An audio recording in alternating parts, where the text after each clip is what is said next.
La Iglesia Cristiana Génesis, una nueva creación, un nuevo comienzo. Se complace en presentar el estudio bíblico de la semana con el doctor Luis C. Bernard, pastor.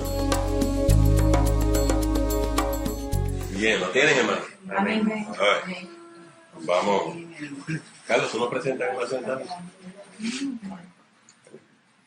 ¿Qué les parece, hermanos, si nos recogemos y nos ponemos en camino?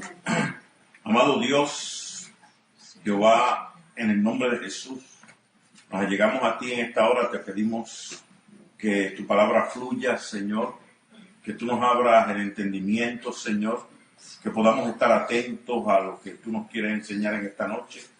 Que en el nombre de Jesús tu palabra sea escrita en las tablas de nuestro corazón. Sí, Señor. Señor, abrimos a ti, Señor, todo nuestro ser para que tú entres. Quita lo que estorbe, Señor, y pongas lo que tú nos quieres en esta noche afianzar, afirmar, restablecer en nuestras vidas. En el nombre de Jesús. Amén. Oye, el versículo 1 dice así: Judas, siervo de Jesucristo y hermano de Jacobo. Me va a detener ahí. Para explicar quién es Judas, quiero que vayamos a Mateo 13, versículo 55. Mateo 13, 55. Él dice que es hermano de Jacobo, ¿verdad? Mateo 13, versículo 55.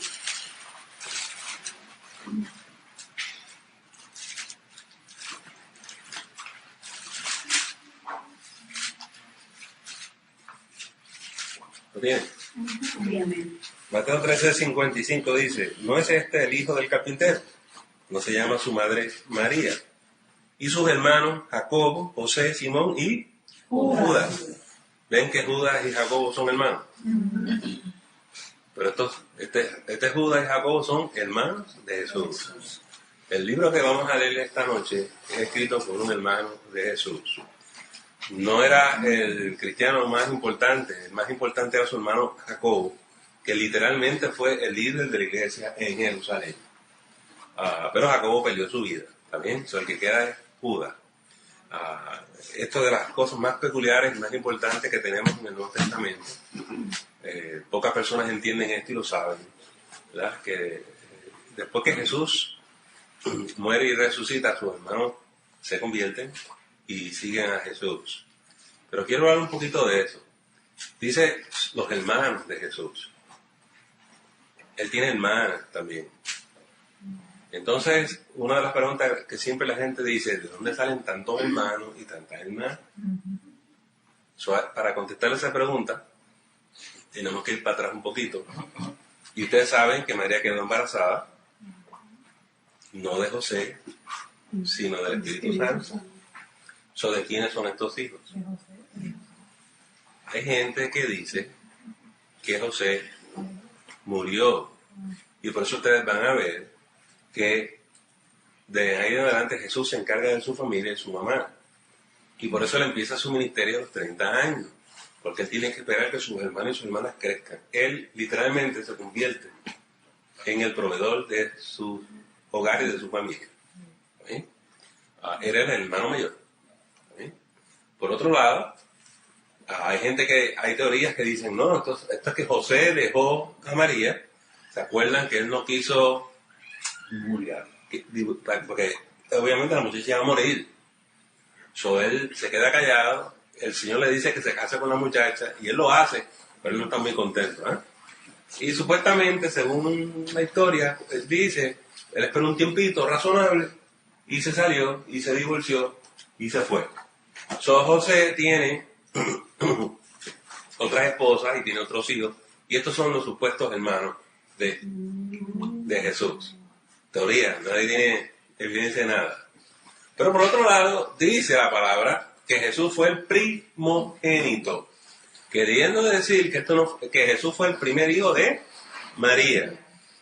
Posiblemente María tuvo otros hijos y otras hijas con José.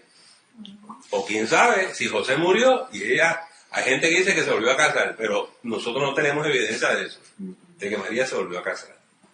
Pero son muchos hermanitos. Todos sabemos muy bien, sabemos de Judas, sabemos de Jacobo. Nosotros no sabemos. Anyways, son datos biográficos de la historia de Jesús que es importante que las tengamos en claro, porque la gente se tropiezan con los textos y dicen, ¿qué es esto? ¿De dónde salió esta gente? ¿Verdad? Otra versión es que dicen por ahí en otra iglesia que estos son primos de Jesús. Primos. Bueno, hermanos y primos son dos cosas distintas. ¿Está bien?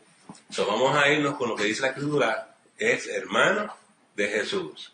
Y Jesús tenía un hermano llamado Judas y tenía un hermano llamado Jacobo, que eran líderes en la iglesia primitiva. So, el autor de esta carta es un hermano de Jesús.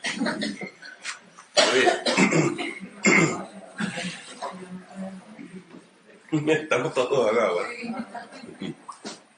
Vuelvo con el 1.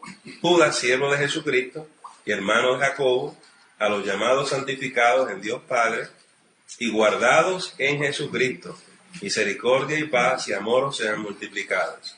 Versículo 3. ¿Qué necesitas, Isabel? Agua, sí, allá.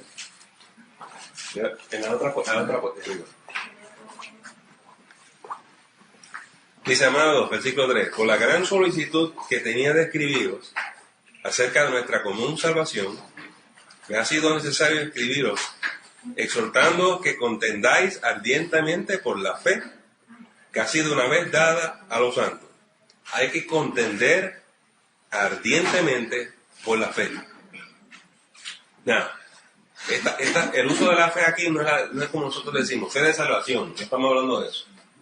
Estamos hablando de la fe que usted y yo hemos heredado, la tradición cristiana. Usted tiene que contender por eso. Tiene que contender por la fe de salvación. Jesús es el único que salva. Pero aquí va más allá de eso. ¿Está bien? Hay gente que dice, yo no...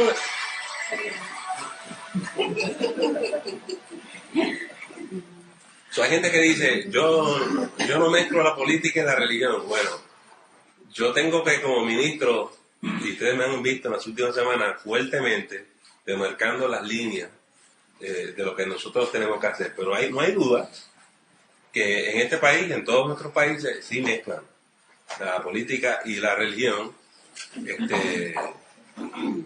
Ahora mismo aquí en este país, 81% de los evangélicos votaron por Trump. 62% de los católicos romanos blancos votaron por Trump.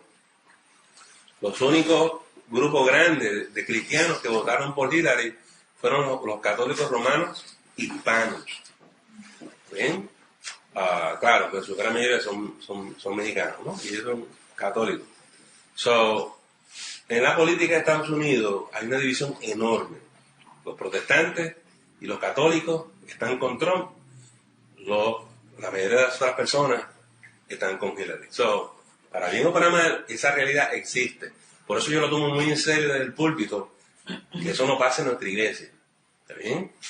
Pero nosotros vamos a decir las cosas como es. Y no quiero oír la politiquería y ese tipo de cosas. Si Trump lo hace mal, lo hace mal. Si lo hace bien, lo hace bien. Eso hicimos con Obama. Pero personalmente yo pienso que aunque digamos que no podemos mezclar una con la otra, la iglesia siempre ha estado integrada en los gobiernos, especialmente la iglesia romana.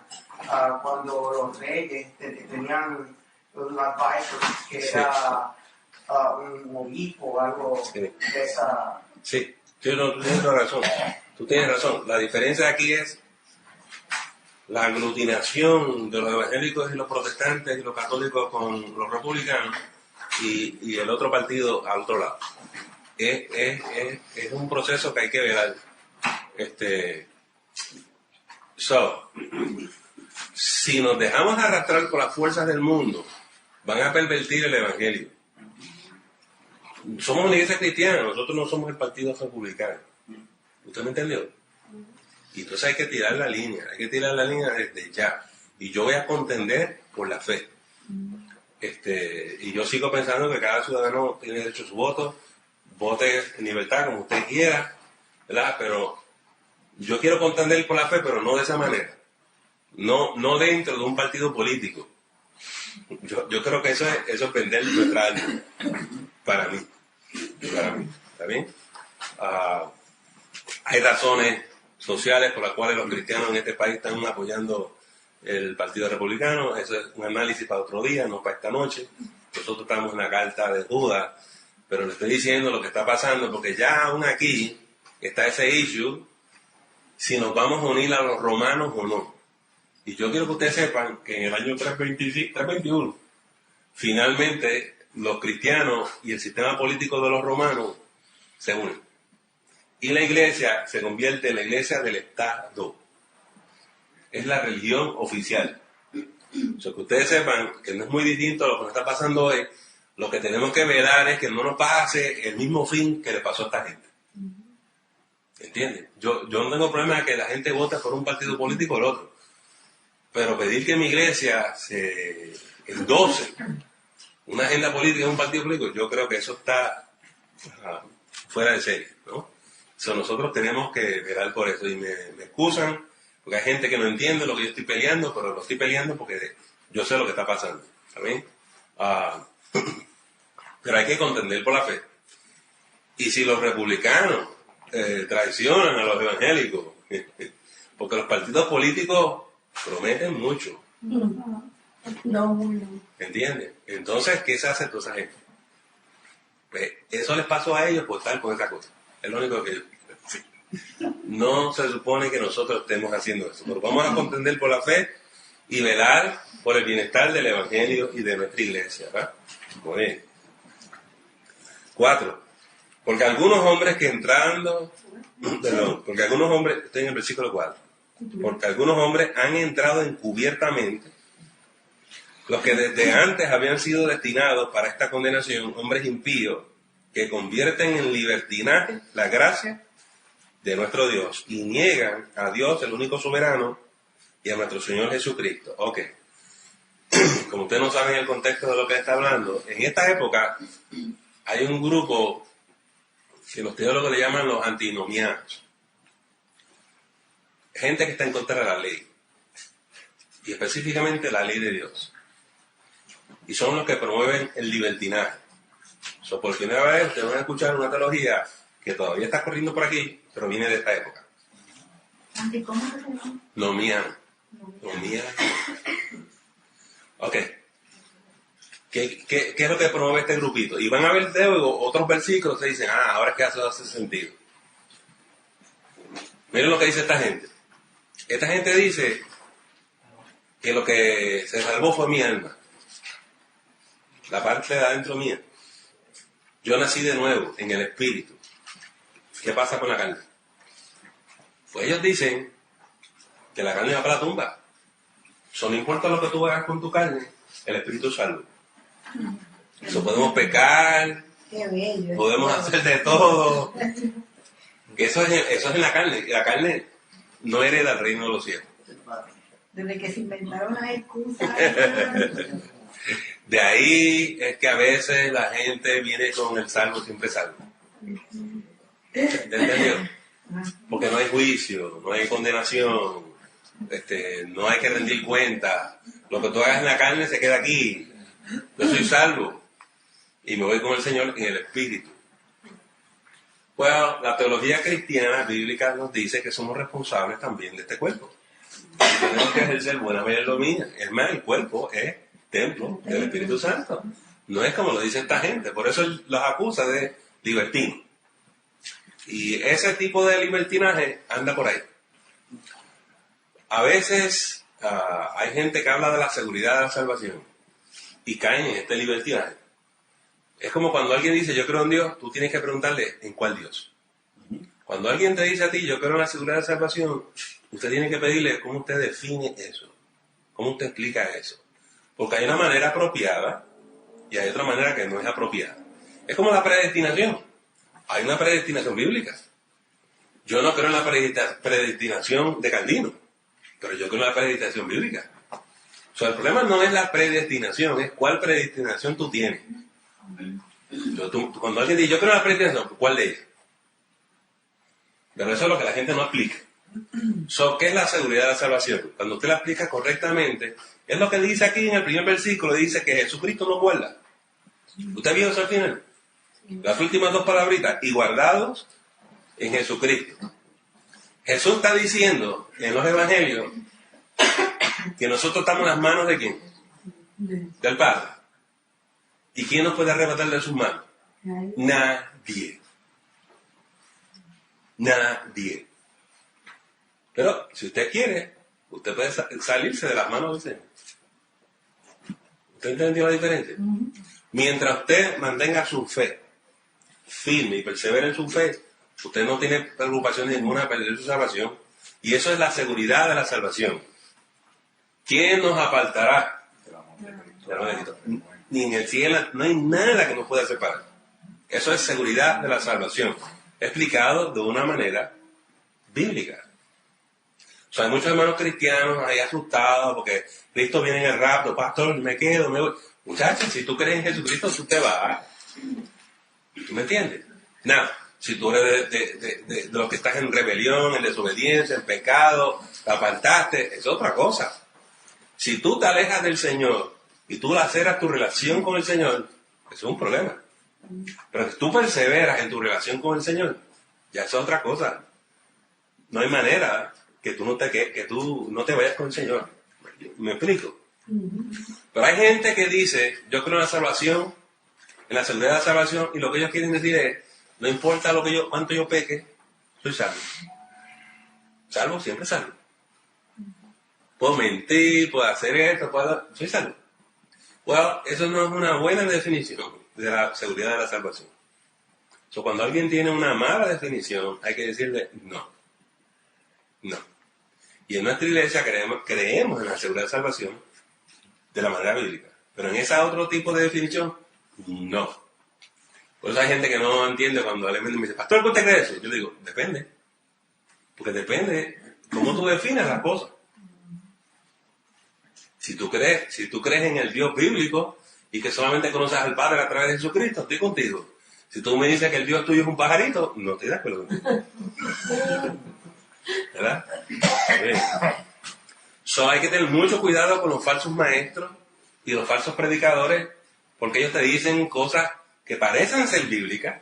Si te hablan de la predestinación, dices, eso está en la Biblia. Si te hablan de la seguridad y salvación, dices, eso está en la Biblia. No, pero hay que ver qué definición, cómo ellos definen esas cosas. ¿Bien? Porque ahí es que te confunde. Y lo que él está diciendo esta noche a nosotros es que hay hombres que se meten, y obviamente mujeres, en la iglesia con unas falsas enseñanzas y vienen a corromper, pervertir el evangelio. Y usted tiene que contender por la fe. Usted tiene que saber lo que usted ha creído y saber no decirle, no, hermano. No. ¿Eh? Pero hay muchos hermanitos que no saben, se dejan impresionar por estas personas y caen en errores doctrinales. ¿Sí? Errores doctrinales. ¿Estamos hasta aquí? Ok. ¿Hay preguntas? Ok. 5. Mas quiero recordaros, ya que una vez lo habéis sabido, que el Señor, habiendo salvado al pueblo, sacándolo de Egipto, después destruyó a los que no creyeron. Ahora viene una serie de argumentos sobre el juicio de Dios. ¿Por qué estos hermanitos no creen en el juicio de Dios? Si usted puede pecar libremente, sin consecuencias, no hay juicio. Él va a empezar a una serie de ilustraciones en la Biblia que demuestra que claro que hay juicio. Y este es el primero, ¿verdad? Este es el primero, allá en Egipto.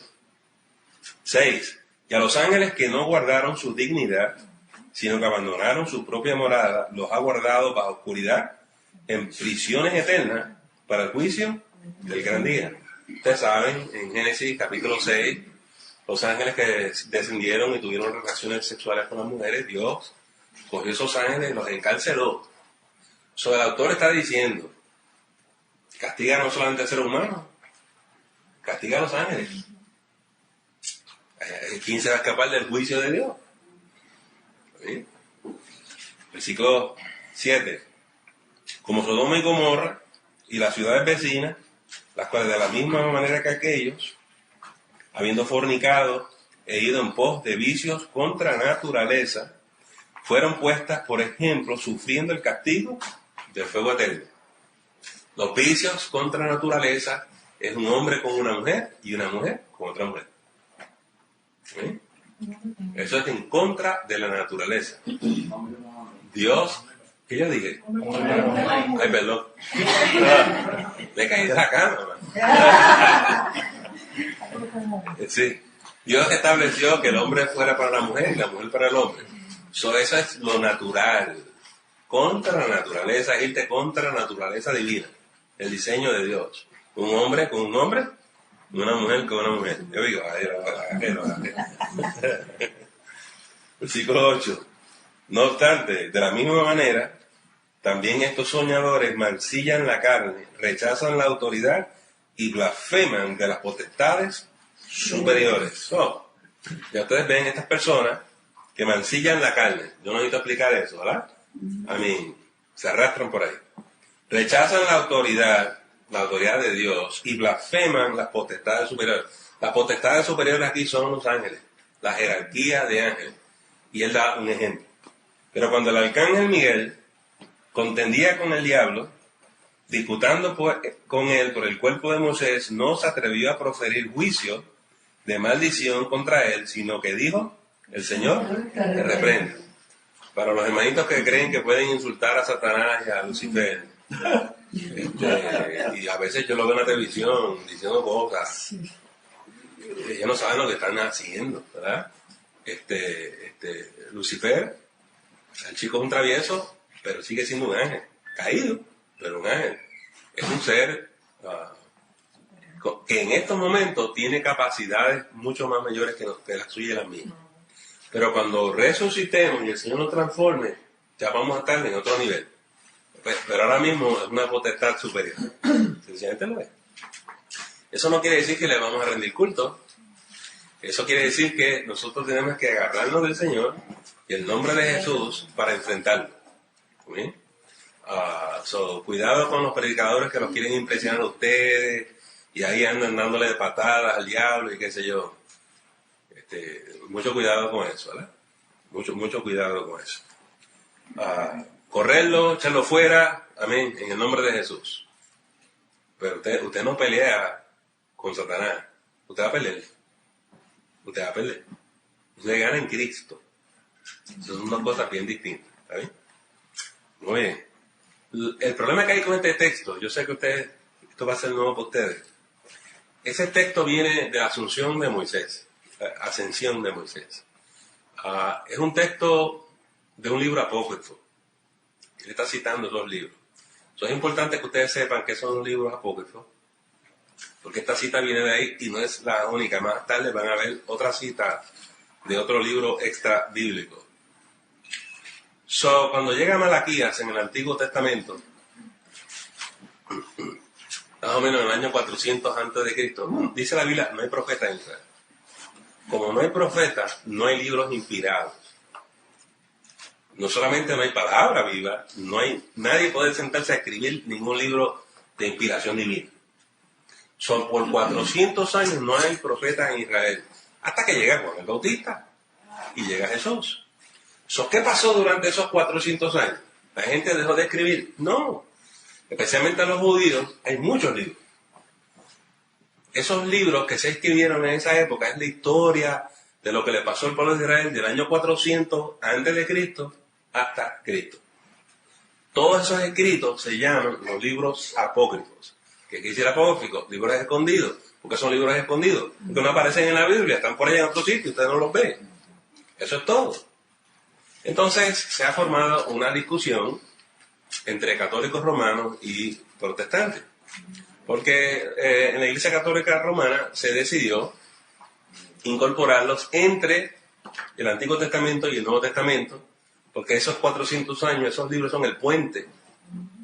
Ahí. Pero los protestantes dijeron, no, porque los vamos a incluir si no son libros inspirados, no son libros divinos. Son históricos. Para nosotros, los ministros ordenados, cuando vamos al seminario, los leemos. Usted tiene que estudiarlo. Porque hay cosas que aparecen y usted dice, ¿de dónde sale esto? De allá. ¿Bien?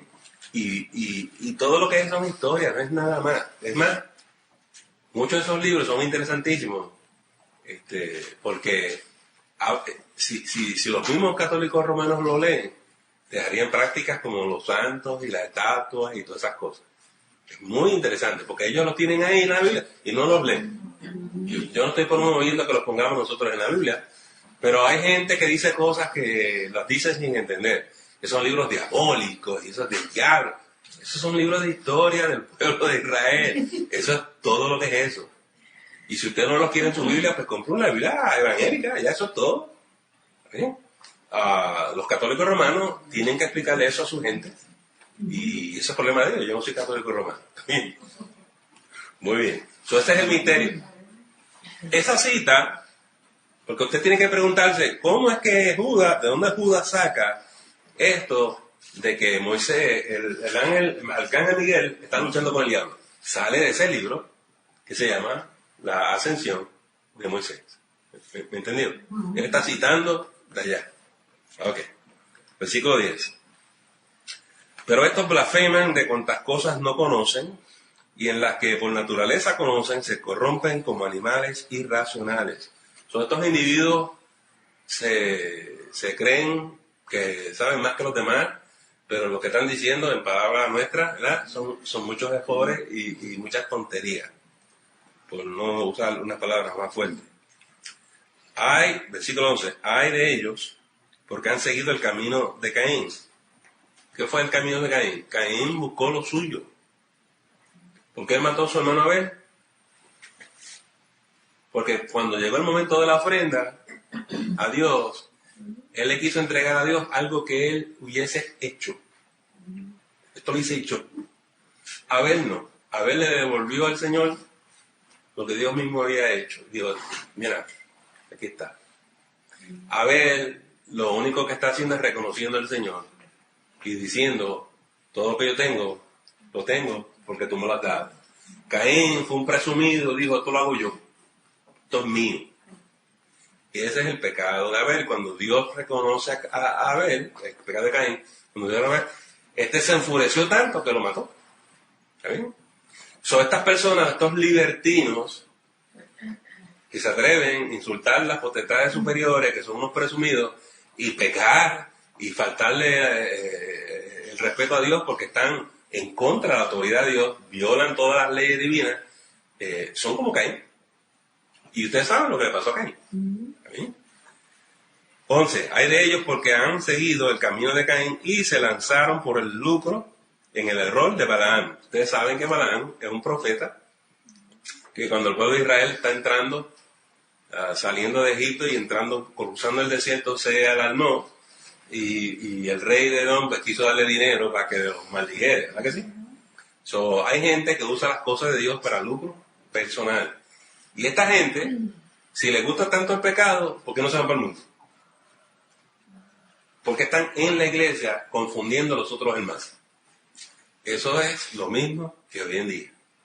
Uno dice, ¿por qué esta persona está aquí todavía? Si tú no estás de acuerdo, vete para allá. Déjanos en paz. Todavía tenemos esta situación. Y finalmente dice, y perecieron en la contradicción de Coré. ¿Quién sabe quién es Coré? Ok. Coré, cuando Moisés saca al pueblo de Egipto y están en el desierto, le dan el tabernáculo, ¿no? el arca. Se crea el tabernáculo, la tienda, y se separa la tribu de Leví para que atendieran el tabernáculo de Dios. Entonces, Coré es de la tribu de Leví. Pero como Miriam se opone a Moisés, y él y 250 levitas más piensan que es tiempo para un cambio de liderazgo. ¿Verdad? Es como hay gente que dice, yo no estoy de acuerdo con el pastor. Bueno, no toques el ungido de Dios. Dios lo llamó y Dios lo puso ahí. Si Dios lo quita y te pone a ti, bendecido será. Mientras tanto, no vaya porque te pasan cosas. ¿Qué le pasó a Coré? La tierra se abrió y se los tragó a él y a todos ellos y su familia también.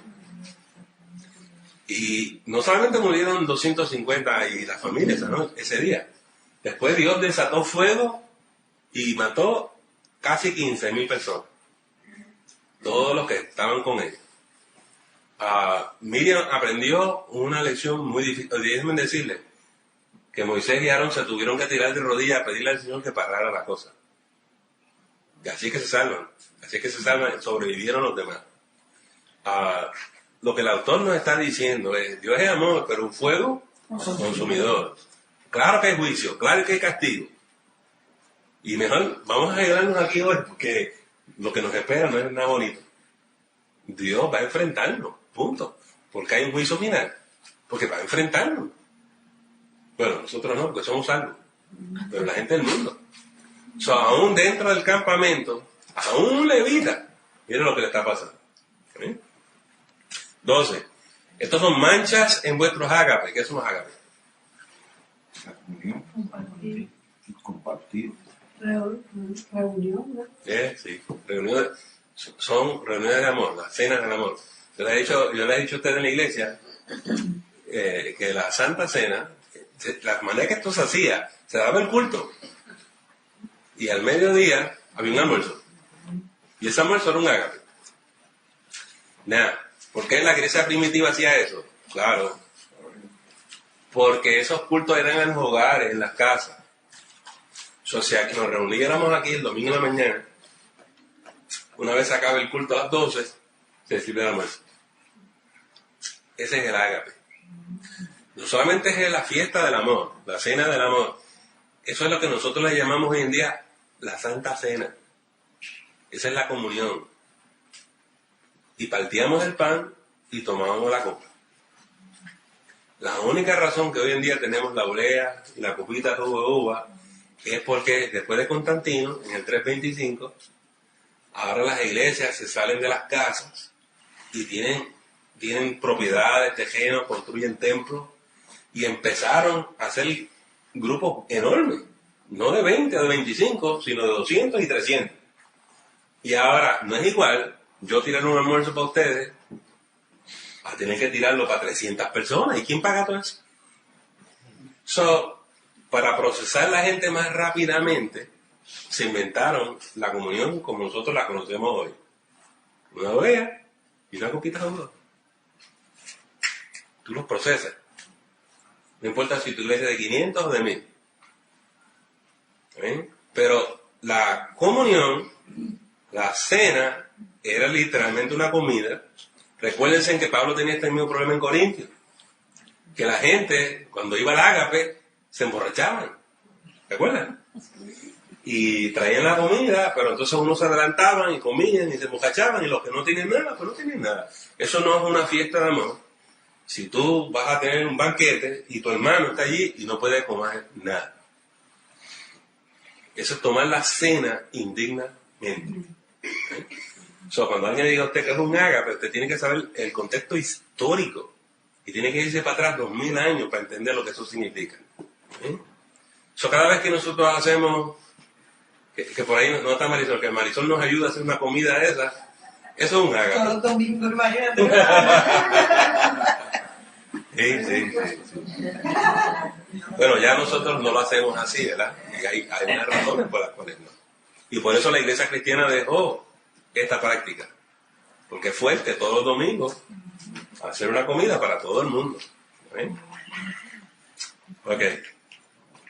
Vuelvo al 12. Estos son manchas en vuestros ágapes que comiendo impúdicamente con vosotros se apacientan a sí mismos, nubes sin agua, llevadas de acá para allá por los vientos, árboles otoñales sin fruto, 2 veces muertos y desarraigados.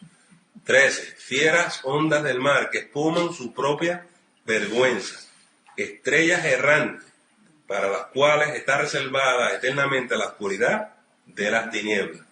Me detengo. Esa descripción de estas personas no es muy favorable, ¿verdad? ¿Verdad que no? Es como si alguien dice, dame tu resumen, rayo. Y le pongan todas estas palabritas ahí, ¿verdad? Ouch. Judas no tiene buena opinión de estas personas. Pero miren lo que les estoy diciendo. Están en la iglesia. ¿Qué hacemos con ellos?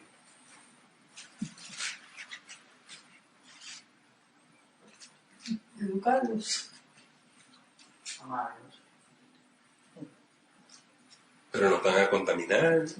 Van a influenciar los nuevos. le van a engañar sus mentes y corazones. Radicales. ¿Ah?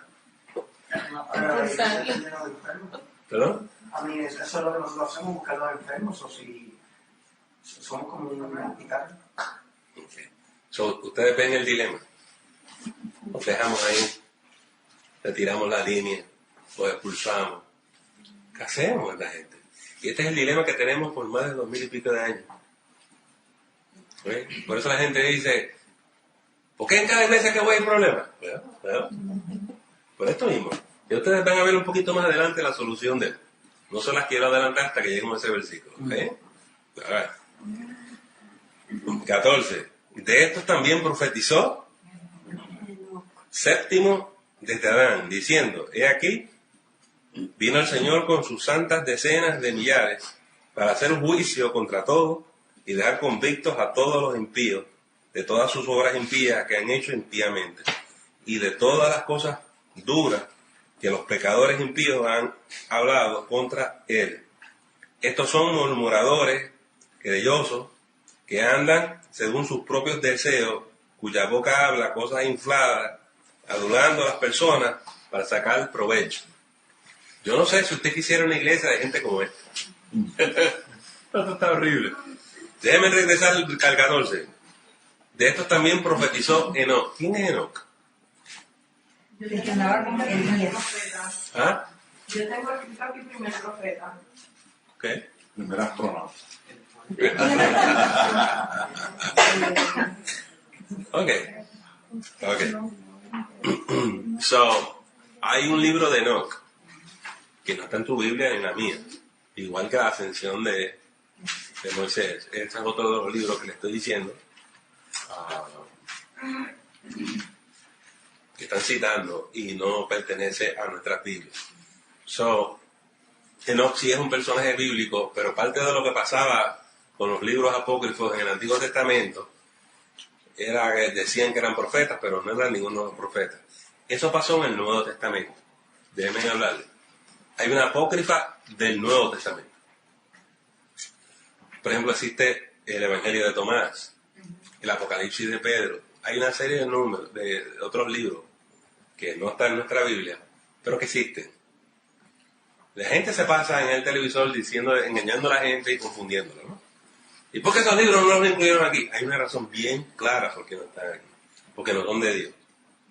¿Bien? Sin embargo, este autor los cita como citó el libro apócrifo del Antiguo Testamento. So, déjenme explicar un poquito sobre nuestra Biblia y nuestro Nuevo Testamento. Si me tienen que detener y hacer preguntas, háganlas, porque yo lo que quiero es que usted sepa. Porque me prenden el televisor y ven los documentarios de esto y la gente sale confundida. Ok. Y después no quiero que venga el pastor, anoche vi el televisor y dijeron eso. Yo, no. Ok. So, Jesús viene. Jesús es Dios y se encarna. Dios se muestra a la humanidad. Muéstranos al Padre. Aquí estoy. Aquí estoy. Pero Jesús no escribe ningún libro, ninguna cartita. No nos manda ni un text message. Jesús comunica oralmente el Evangelio a los apóstoles. Esta es la importancia de los 12. Eran testigos oculares. Esta es la importancia de esto. So, ¿quiénes son los que conocen el Evangelio? Los apóstoles. Muy bien. So, cuando Jesús muere y resucita y se va, tenía muchas otras cosas que decirles a ellos. Y les explicó por 40 días y se fue. No me pregunten qué les dijo, porque eso fue top secret. Había que tener clearance para la cosa. Pero ellos son los que saben. Y ellos se ponen a enseñarles las iglesias. Y empiezan a escribirle a las iglesias. Esas cartas apostólicas son el comienzo del Nuevo Testamento. Y las iglesias empezaron a coger esos rollos de pergamino y acumularlos. Hasta que se llegó a ¿cuánto? 27 que tenemos en el Nuevo Testamento. El apóstol que más duró, el más viejito fue Juan, que escribió el Apocalipsis cerca del año 100. Todos los documentos apostólicos son del primer siglo, desde el año 33, cuando murió Jesús, hasta el año 100. Se escribieron cosas en los 40, los 50, los 60, ¿usted me entendió? Ok. Cuando se llega al segundo siglo, 120, 150, 180, empiezan a aparecer otros libritos. Los años 200, 350, siguen apareciendo libros. Pero miren cómo se llaman: el Evangelio de Tomás, el Apocalipsis de Pedro. ¿O tú sabes qué? En el 250, cuando se escribe ese libro, Pedro está muerto hace rato. Pedro no pudo haber escrito el Apocalipsis de Pedro.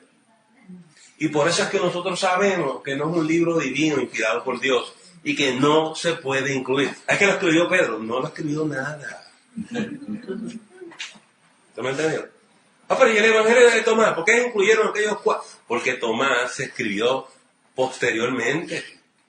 Y las iglesias cristianas decidieron que los escritos apostólicos eran los únicos genuinos. Miren lo que les voy a decir. El canon, ¿alguien sabe lo que es el canon? El canon es la vara de medir, nuestra regla de fe. ¿Qué es esto? ¿Quién decidió cuáles libros iban a estar aquí? Pues yo escucho en muchos programas de televisión diciendo cosas disparates. Que si el concilio de Nicea, que si en el concilio decidió. Eso no es cierto, hermano. En el año 398 hay un concilio en Cartago. En la antigüedad, la iglesia cristiana más grande, más fuerte, era en África. Y Cartago era un sitio de los primeros. Es cierto que en el 398 los oficiales de la iglesia decidieron, son estos 27 y ya. Pero eso es en reacción a gente que quiere traer doctrinas falsas a la iglesia. Lo que se decidió en el 398 fue, no le vamos a añadir nada más a esto. Esto es lo que es. Pero ¿quién decidió cuáles eran los libros que tienen que estar aquí? La iglesia lo decidió. Es un consenso. Y la iglesia primitiva, hasta el año 100, sabían quiénes eran los apóstoles, cuál era la enseñanza apostólica, y se quedaron con eso. Ellos fueron los que determinaron, estos son las 27. Y todo lo que viene después, no es, porque no existen más apóstoles. Y los únicos que recibieron el Evangelio de Jesús fueron estos. Así es que se decide el canon. El concilio de Cartago en el 398 lo ratifica, eso es todo, no lo establece. No, lo que les quiero decir es, no hay ningún grupo que se sentó a decir, este libro sí, este libro no. Eso no es cierto. Eso es un invento de los medios de comunicación y de la cultura secular que quiere confundir la iglesia. No, venga, ¿por qué no incluyeron aquel librito? Pues fácil, la explicación es bien sencilla. Esto pasa con la supuesta leyenda de la otra esposa de Adán. ¿Ustedes no saben el chisme? Okay.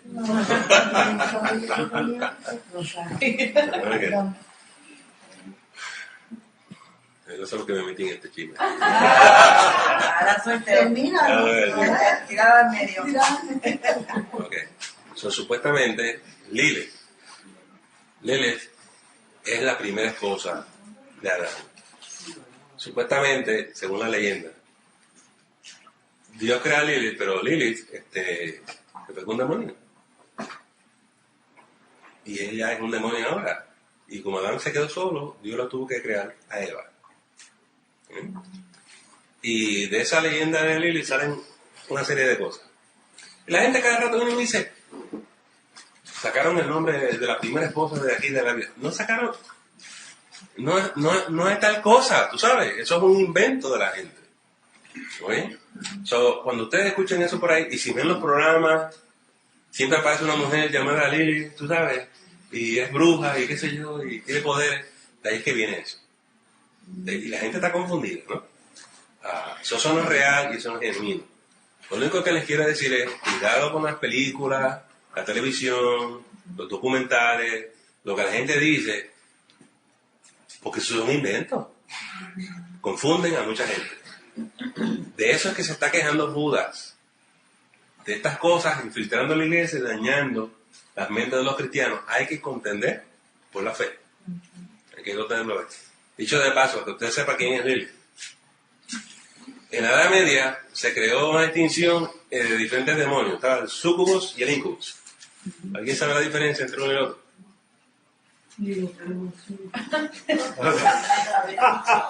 Okay.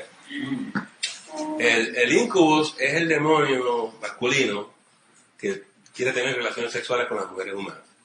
El sucubus es una demonia que seduce a los hombres. Y Lilith es la que está a cargo de todos esos sucubus. ¿Ah? Sí. Y ella le chupa el alma a los hombres. ¿Está bien? Tan cruel es Lilith que es la que mata a los niños mientras ellos duermen. ¿Okay? A ver. Cuando entramos en la guerra espiritual y la lucha de los demonios, usted va a descubrir estas cosas. Y usted tiene que saber qué es qué. Porque todo eso está ahí. Y los brujos, y los magos, y los hechiceros, los que trabajan en magia negra, saben estas cosas. Y es mejor que usted no ignore estas cosas. ¿Está bien? So, es bueno ir a la iglesia, pero también es bueno saber estas otras cosas. Porque no las podemos ignorar. ¿Está bien? ¿Lo estoy confundiendo? No. ¿Están bien? Okay. Sorprendido un poquito. Hoy ustedes se caen de la cama conmigo. Ok. Muy bien. ¿Dónde me quedé, hermano? 14 estaba ahí. No, 17. Pero vosotros, amados, tened memoria de las palabras que antes fueron dichas por los apóstoles de nuestro Señor Jesucristo. Lo que os decían, en el postrer tiempo habrá burladores que andarán según sus malvados deseos. Estos son los que causan divisiones, los sensuales que no tienen el espíritu. Me paro. ¿Quiénes son los que causan divisiones en la iglesia? Los sensuales. Los carnales que no tienen el espíritu. Porque el carnal busca lo suyo. Como Miriam, como Coré. Porque yo no puedo ser líder aquí. Porque son carnales. Seguro. Pero esta gente tiene la habilidad de persuadir y convencer a un grupo. Tienen seguidores. Y estos son los que causan divisiones en la iglesia. Los carnales, los que no tienen el espíritu, los que no son líderes por el espíritu, se hace difícil someterse. Oye, si tú votas por mí, créeme que yo cambio todo esto. Y el asunto aquí es, Moisés posiblemente no era la persona de mejor padecer, el mejor hablado, porque él decía que era tartamudo, pero eso fue el que escogió Dios. Y aunque la persona no sea la más elocuente, Dios lo puso ahí. Y nosotros debemos respetar esas decisiones, ¿verdad? Dios sabe por qué pone esas cosas ahí. So, no debemos ser presumidos. Eso pasa muchas veces en los ministerios en la iglesia. La gente no quiere participar en ciertos ministerios porque no me gusta la líder. Y cuando pongan a otra, entonces yo voy. ¿No? Y pues, pero la que Dios puso fue esta persona. Pues me voy a quedar sentado. Así me dice la gente. No, me quedo sentado. Hasta que venga otra administración. Vamos a servir y no estamos buscando la gloria. Tenemos que ser el cuerpo de Cristo y edificar la iglesia. Y no importa a quién se lleve el reconocimiento, si no estamos aquí para eso. ¿Ven? A eso es que él se refiere. Estas personas, Simón el Mago y yo no sé, la lista más grande que yo le puedo hacer de estas personalidades en el Nuevo Testamento, están buscando el reconocimiento. No lo necesitan. ¿Ven? Son los líderes más maduros de la iglesia, tienen que ser personas sumisas al Señor, al Espíritu, y saber que estamos trabajando para Él. La gloria tiene que ser para el Señor. Oramos, versículo 20. Pero vosotros, amados, edificando sobre vuestra santísima fe, orando en el Espíritu. Santo. ¿Qué es eso de orar en el Espíritu? ¿Cuál es la diferencia entre eso y orar.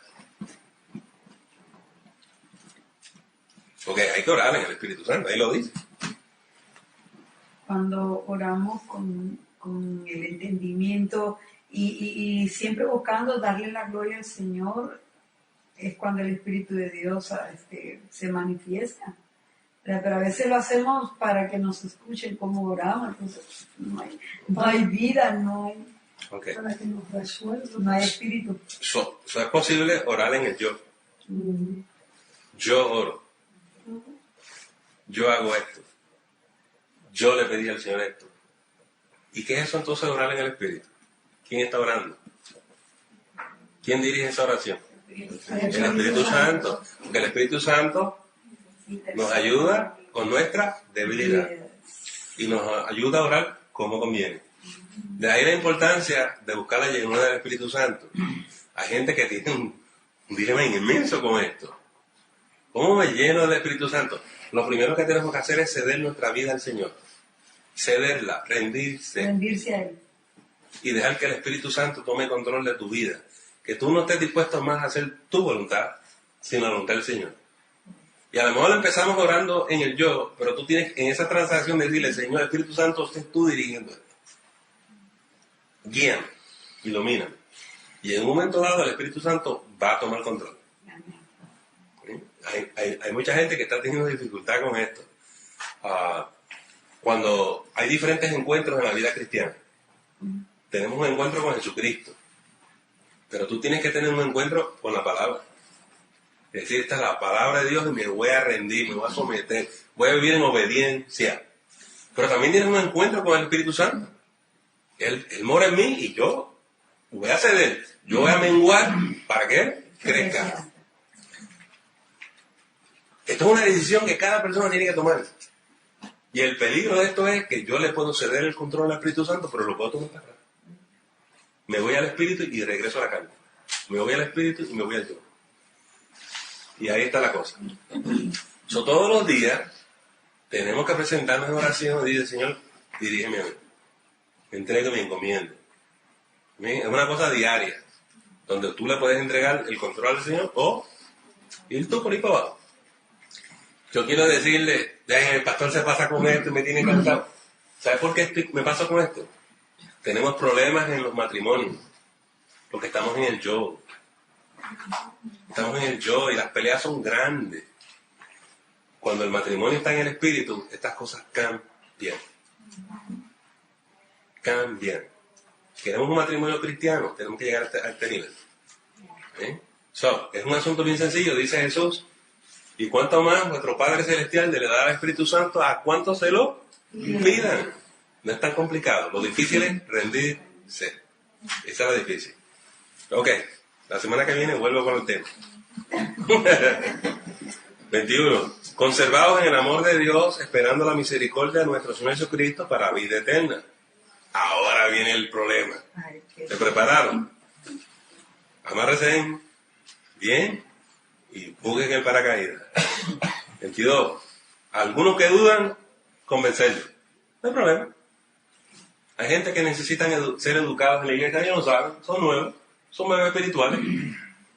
Tienen dudas. Vamos a explicarles más claramente el camino. Magnífico. En eso yo creo que no hay problema aquí con nadie, ¿verdad? 23. A otros salvar, arrebatándolos del fuego. Muy bien. Hay gente en pecado, en desobediencia, en rebelión, que nosotros tenemos que ¿qué? Arrebatárselos al diablo. El diablo por poco lo saca de la iglesia. Por poco se los lleva por el mundo. Usted tiene que ir para allá y rescatarlos del fuego, ¿sabe? Nosotros estamos claros en eso, ¿verdad que sí? Pero miren este tercer renglón. Y de otros tener misericordia con temor, aborreciendo aún la ropa contaminada por su carne. ¿Qué quiere decir eso? Suena como si es una contradicción, pero no todo hace sentido. Son aquellos hermanos chismosos, murmuradores, los libertinos. Toda esa gente que estábamos hablando, ¿qué hacemos con esa gente? Hay que tener misericordia, pero cuídate que no te queme. Cuídate que no caigas enredado. Pastor, ¿no es mejor que lo saquemos de la iglesia? Si el Señor lo dejó ahí, déjalo ahí. Porque el trigo y la cizaña crecen juntos. Cuando el Señor saque la cizaña, pero no lo vas a sacar tú, no se preocupe, pastor, que yo me encargo de esto. No. Yo le voy a decir mi experiencia pastoral. Yo era un pastor rookie, nuevo. Yo no sabía nada. Yo sabía mucha Biblia, pero yo no sabía del pastorado. Y en mi primera iglesia había una persona que Dios amaba. Yo decía, ¿qué yo hago con esta persona? No responde a nada. Creando problemas para aquí, creando problemas para allá. Y ya a mí se me acabó los límites. Yo no tenía recursos. Y yo no sabía qué hacer. Me fui y hablé con una pastora muy madura, una mujer de Dios bien experimentada. Le dije, hermana, necesito hablar con usted. Sí, como no, nos sentamos. Le expliqué la situación. Y yo creía que ella me iba a decir, trátalo así, haz esto, haz lo otro. Me dijo, no hagas nada. No hagas nada. Y yo, ¿cómo? Me dice, no hagas nada, que Dios te encarga de eso. Y ahí me debo. Entonces yo tuve que ir para atrás a no hacer nada. Y tuve que aprender esa lección. Dice el texto, Jehová mi pastor. Y Jehová es el pastor de esta iglesia. Y es tu pastor. El Señor me envió a mí a cuidar del rebaño. Pero Él es el pastor de pastores. Y lo que mucha gente en la iglesia no entiende es que estas personas que crean tantos problemas a la iglesia, ¿quién usted cree que lo va a enfrentar? La gente le tiene miedo, el pastor no me puede poner disciplina a mí.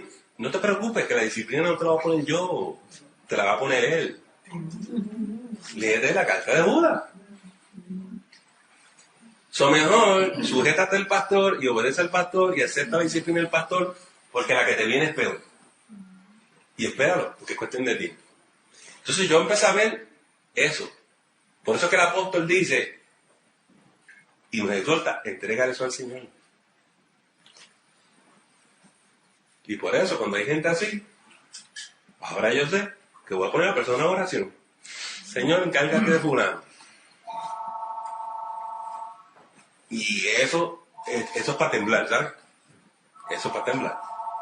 La respuesta a eso es pillarlo en la rodilla. Ahí no lo pilla, bien pillado en la rodilla. Ya. Y la gente no entiende eso. La gente no entiende eso. ¿Qué te dice el pastor? Nada. Ay, el pastor no dice nada. El pastor está de rodillas. Y si usted cree que eso no es nada, you're going to have a surprise. Entonces para la persona viene a gritar, me pasó esto, me pasó lo otro, y el pastor no me vino a ver. Ah, really? Dime todo lo que te pasó. Esto es lo que nos está hablando Judas. Y nos está diciendo, hay gente así, pero Dios se encarga de eso. Solo que ustedes tengan mucho cuidado, que ustedes no se quemen. No se dejen arrastrar por esto. ¿Sí? Somos el cuerpo de Cristo. ¿Quién es el Señor de la iglesia? Jesús.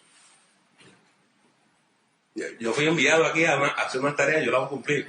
Pero la gente pierde de perspectiva. Por eso usted no puede golpear la roca. Hay gente que quiere hacerle daño a las iglesias y se pone a hablarle a los nuevos y hablar mal del liderato. Tú estás golpeando la roca. Esto es lo que te va a pasar. Pero es que no me ha pasado todavía. Dios tiene misericordia y te da tiempo para que te arrepientas. Pero esto es lo que viene. ¿Sí? 24. Y aquel que es poderoso para guardaros sin caída y presentaros sin mancha delante de su gloria, con gran alegría, al único y sabio Dios, nuestro Salvador, sea gloria y majestad, imperio y potencia, ahora y por todos los siglos.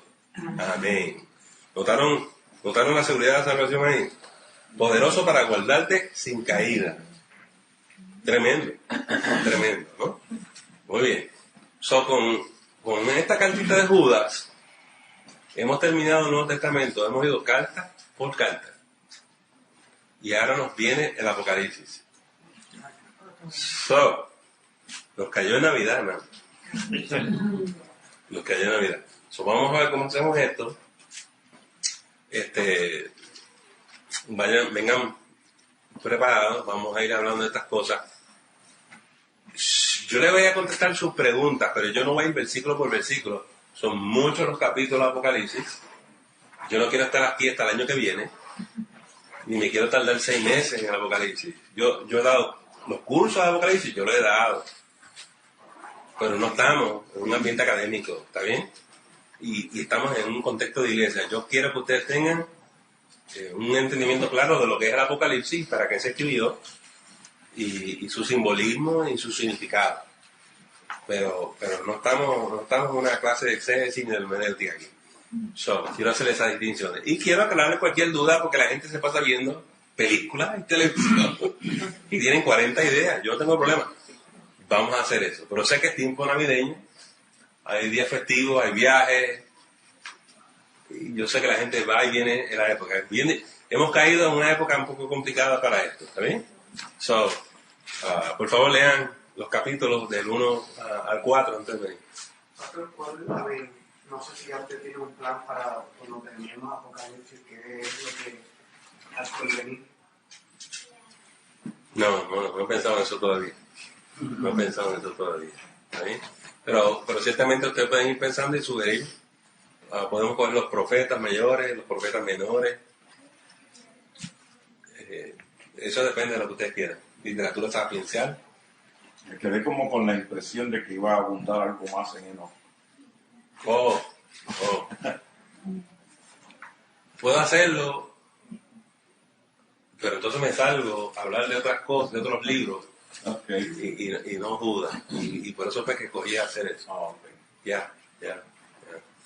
Pero el Enoch bíblico, por eso es que Carlos dice que es el primer astronauta, no vio muerte, sino quiso que ¿qué? Y sabemos lo que eso representa, ¿verdad? Se dice que es imagen del rapto de la iglesia. ¿Sí? Prototipo. Es el prototipo. Porque él fue amigo de Dios y caminó con Dios, ¿no? Muy bien. Y él es una persona que no vio muerte. Ahí uno de los grandes dilemas, teológicamente hablando, es ¿dónde está Enoch? Porque no vio muerte. Moisés está arriba, pero Moisés murió. El caso de Enoch es sumamente interesante, ¿no? Hay gente que dice que él va a ser uno de los 2 profetas que vamos a ver en el Apocalipsis, y que ustedes saben que el anticristo los va a matar. Entonces ahí se da la muerte de él y sube para arriba. Porque déjame terminar ahí porque hay muchas cosas. Teoría. ¿Lo sabemos? Y hasta el día de hoy la gente está tratando de descifrar quién es el anticristo y quiénes son los 2 profetas, o los 2 testigos. Vamos a estar puestos en pie, vamos a orar. Le agradecemos el habernos escuchado y no te debes perder la próxima edición del Estudio Bíblico de la Semana. Que el Señor te continúe bendiciendo.